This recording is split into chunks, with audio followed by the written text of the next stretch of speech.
ಕುಮಾರಸ್ವಾಮಿಗೆ ಕರ್ನಾಟಕ ರಾಜ್ಯದ ಬೆಂಗಳೂರು ವಿಚಾರ ಪಾಪ ಅವರಿಗೆ ಅರಿವಿಲ್ಲ.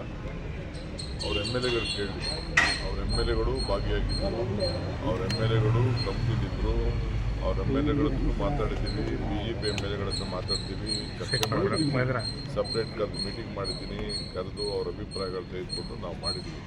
ಕುಮಾರಸ್ವಾಮಿ ಹತ್ರ ಪಾಪ ಅವರು ಭಾಳ ದೊಡ್ಡ ವ್ಯಕ್ತಿ ಇರ್ಬೋದು, ನನಗೂ ಸಣ್ಣ ಪಣ್ಣ ಅನುಭವ ಇದೆ. ನನ್ನ ಅನುಭವದ ಮೇಲೆ ಯಾವ ರೀತಿ ಪ್ರಜಾಪ್ರಭುತ್ವ ವ್ಯವಸ್ಥೆಯಲ್ಲಿ ಡೆಮೊಕ್ರೆಟಿಕ್ ಸೆಟಪ್ಪಲ್ಲಿ ಹೆಂಗೆ ವಿಶ್ವಾಸಕ್ಕೆ ತೆಗೆದುಕೊಳ್ಬೇಕು, ವಿರೋಧ ಪಕ್ಷದ ನಾಯಕರುಗಳನ್ನ ಹೆಂಗೆ ಅವ್ರ ಶಾಸಕರನ್ನು ತೆಗೆದುಕೊಳ್ಬೇಕು ಅಂತೇಳಿ ಅವ್ರ ಅಭಿಪ್ರಾಯ ಏನೇ ಇರ್ಬೋದು.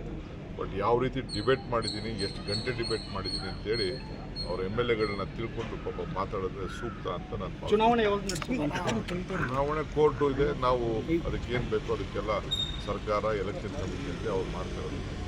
ನಾವು ಆಗಲೇ ಸಿದ್ಧ ಇದ್ದೀವಿ ಅಂತ ನಾವು ಅಲ್ಲೇ ರಿಪೋರ್ಟ್.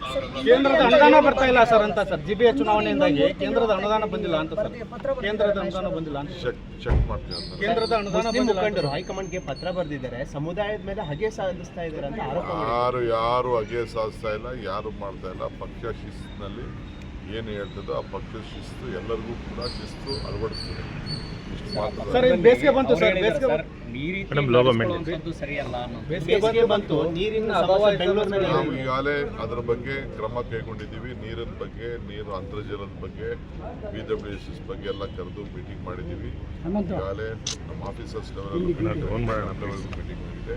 ಏನೇ ಸಮಸ್ಯೆ ಬಂದು ನಾವು